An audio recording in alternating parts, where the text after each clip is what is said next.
ભોજક છે, કૃણાલ ભોજક, એમની ધરપકડ સુરત સાયબર સેલ દ્વારા કરવામાં આવ્યું છે.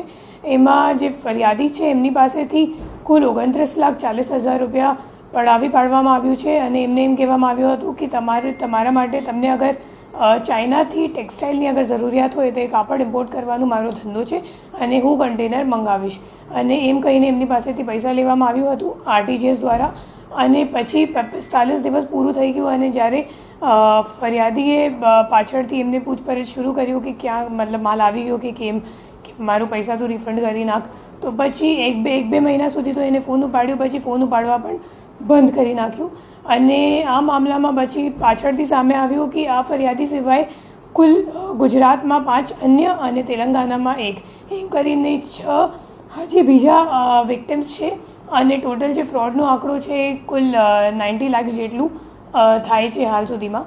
અને હું લોકોને અપીલ કરું છું અગર તમારી સાથે બી અગર આ માણસે અગર ફ્રોડ કર્યું હોય તો તમે સાયબર ક્રાઇમ સેલનો સંપર્ક કરો. ઘરની વીજળી સ્વયં બનાવવા આજે સે સોલારનો સંપર્ક કરો.